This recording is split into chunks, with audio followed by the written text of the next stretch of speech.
பிஸ்மில்லாஹிர் ரஹ்மானிர் ரஹீம்.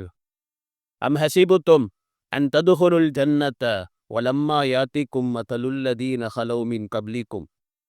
உங்களுக்கு முன்னுண்டானவர்கள் சோதிக்கப்பட்டதைப் போல நீங்கள் சோதிக்கப்படாமல் சொர்க்கத்திலே நீங்கள் நுழைந்து விடலாம் என்பதாக நீங்கள் எண்ணிக்கொண்டீர்களா? உங்களுக்கு முன்னுண்டானவர்கள் மஸ்ஸத்துஹுமுல் பஸாஉ வத்தர்ரா, துன்பங்களும் கஷ்டங்களும் அவர்களை பீடித்தன. வஸுல்ஸிலு ஹத்தா யகூலர் ரசூல் வல்லதீன ஆமனூ மஅஹு மதா நஸ்ருல்லாஹ். ரசூல்மார்களோடு சேர்ந்து ஈமான் கொண்டவர்களும் அல்லாஹ்வுடைய உதவி எப்பொழுது வரும் என்று சொல்லுகின்ற அளவுக்கு அவர்கள் அலக்கடிக்கப்பட்டார்கள். அலா இன்ன நஸ்ரல்லாஹி கரீப், அறிந்து கொள்ளுங்கள், நிச்சயமாக அல்லாஹ்வுடைய உதவி அது சமீபத்திலே இருக்கிறது என்று அல்லாஹ் தாலா கூறுகிறார். இந்த ஆயத்தை பற்றி நேற்று ஒரு சில விளக்கங்கள் உங்களுக்கு சொல்லப்பட்டது.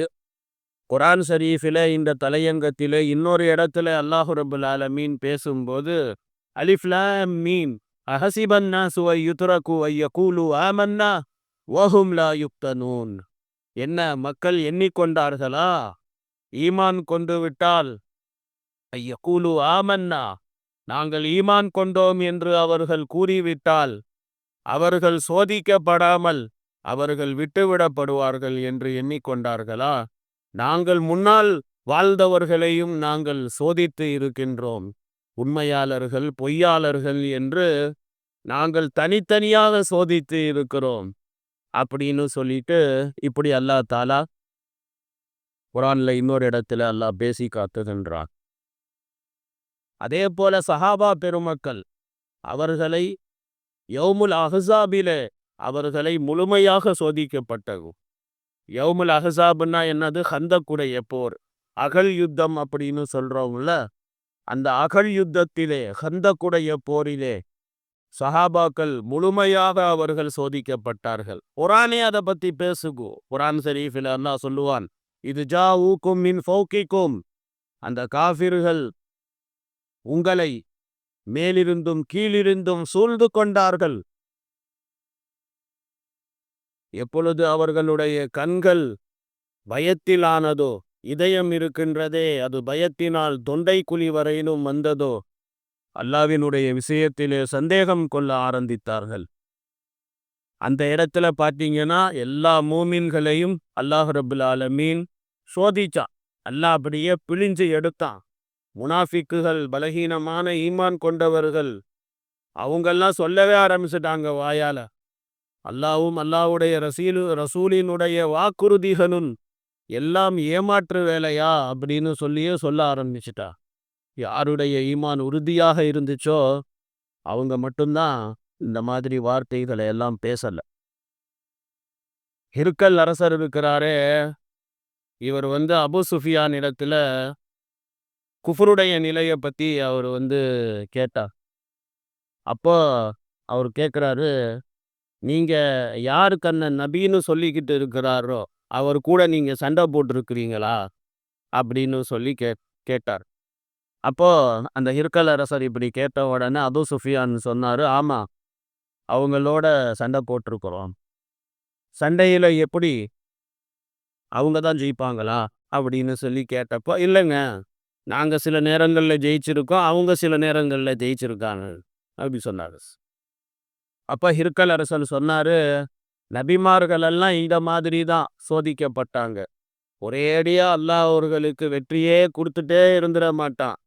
வெற்றி தோல்வி, வெற்றி தோல்வி, வெற்றி தோல்வி, இப்படியே தான் மாறி மாறி வந்துக்கிட்டே இருக்கும். ஆனால் இறுதியாக முடிவை பொறுத்து பார்த்தீங்கன்னு சொன்னா வெற்றி நபிமார்களுக்குத்தான் ஆண்டவன் அல்லாஹ் அவன் கொடுத்திருக்கிறார். வேற யாருக்கும் அல்லாஹ் தாலா கொடுத்தது கிடையாது. மசல் அப்படிங்கிறது தரீகா அப்படிங்கிற அர்த்தத்தில் இருக்கிறது. குர்ஆனில் இன்னொரு இடத்துல அல்லாஹ் சொல்றதை போல மசலுல் அவ்வலீன் அப்படின்னு அல்லாஹ் தாலா சொல்லுவதை போல. அப்போ அல்லாஹ் ரப்புல் ஆலமீன் என்ன சொல்றான் அப்படின்னா, மூமின்கள்கிட்ட உங்களுக்கு முன்னுண்டானவர்கள் சோதிக்கப்பட்ட மாதிரி நீங்க சோதிக்கப்படாம, எந்த விதமான சோதனையும் இல்லாம நீங்க சொர்க்கத்துல போயிருவீங்க அப்படின்னு சொல்லி நினைக்கிறீங்களா நீங்க? துன்பங்கள், கஷ்டங்கள் இது எல்லாம் முந்தைய சமுதாய மக்களுக்கு ஏற்பட்டது தான். ரசூல்மார்களும் ஈமான் கொண்டவர்களும் ரசூல்மார்களோட சேர்ந்து அல்லாஹ்வோட உதவி எப்ப வரும் அப்படின்னு சொல்ற அளவுக்கு அவங்க வாயால அத அவங்க சொல்லணும் அப்படின்னு சொன்னா எவ்வளோ கஷ்டப்பட்டிருப்பாங்க அவங்க. அந்த அளவுக்கு கஷ்டப்படுற அளவுக்கு அவர்களை அலக்கடிக்கப்பட்டு அதுக்கு அப்புறம்தான் அல்லாஹ்வுடைய உதவி அவர்களுக்கு அல்லாஹ் கொடுத்தான். அல்லாஹ் அதுக்கு பதில் என்ன சொல்றான்? அலா இன்ன நஸ்ரல்லாஹி கரீப், அறிந்து கொள்ளுங்க, நிச்சயமாக அல்லாஹ்வுடைய உதவி அது பக்கத்துல தான் இருக்குது அப்படின்னு அல்லாஹ் சொல். குரான்ல இன்னொரு இடத்துல அல்லாஹ் பேசும்போது ஃபைன்னமால் உஸ்ரி யுஸ்ரா, துன்பத்தோடு இன்பம், தீமையோடு நன்மை, இப்படிதான் அல்லாஹ் ரப்புல் ஆலமீன் இருக்கிறானே ஆக்கி வச்சிருக்கிறான். இப்படி அல்லாஹ் தாலா குரான்ல இன்னொரு இடத்துல சொல்வான். ஒரு ஹதீஸ் ஷரீஃபிலே வருகிறது, அடியான் இருக்கிறானே எப்ப நிராசை அடைந்து விடுகின்றானோ அப்ப அல்லாஹ் தாலா இருக்கிறானே ஆச்சரியப்படுறான். ஏயா உதவி ஏதோ வந்துகிட்டே இருக்குது, என்னுடைய உதவி வந்து சேரப்போகுது இப்ப கொஞ்ச கொஞ்ச காலத்துல, அதுக்குள்ளாரே ஒரு நிராசை ஆயிட்டாரே அப்படின்னு சொல்லி அல்லாஹ் தாலா ஆச்சரியப்படுகின்றான். அவன் நிராசையாயிட்டே போறான். அல்லாஹ் தாலா அல்லாஹ் தாலா இருக்கிறானே, அல்லாஹ்வுடைய உதவி சீக்கிரம் வரணும் அப்படின்னு இவன் ஆசைப்படுறான். அல்லாஹ்வுடைய ரஹ்மத் இருக்குதே அவனுக்கு பக்கத்துல வந்துருது. ஆனா அதுக்குள்ளார இவன் நிராசையாயிடுறான். இதை பார்த்து அல்லாஹ் சிரிக்கிறான். இந்த மனுஷன் பயல பாரு என்ன பண்றான்னு சொல்லி. அவசர கொடுக்கு, எல்லாத்துலேயும் அவசர கொடுக்கு. இல்ல குரான்ல இன்னொரு ஆயத்துல அல்லாஹ் சொல்லுவான், மனிதன் இருக்கிறானே அவசர புத்திக்காரன், எல்லாத்துலேயுமே அவசர புத்தி, சபுருங்கிறதே இல்லை அவன்கிட்ட அப்படின்னு சொல்லி இப்படி அல்லாஹ் தாலா சொல்லி காட்டுவான். ஸோ அதைத்தான் அல்லாஹ் தாலா இங்கே சொல்றான், மூமின்களுக்கு ஒரு நல்ல ஒரு உபதேசம்.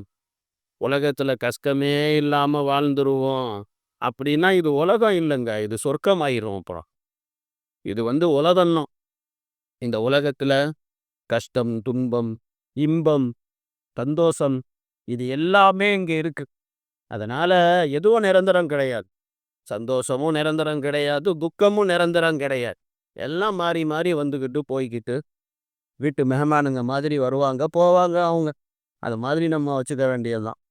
இப்படி அல்லாஹ் தாலா சொல்றான். அல்லாஹ்வுடைய உதவி எங்கேயோ போயிடுச்சுன்னு நினைக்காதீங்க. அலா இன்ன நஸ்ரல்லாஹி கரீப், அல்லாஹ்வுடைய உதவி பக்கத்துல தான் இருக்குது அப்படி சொல்லி அல்லாஹ் சொல்ல.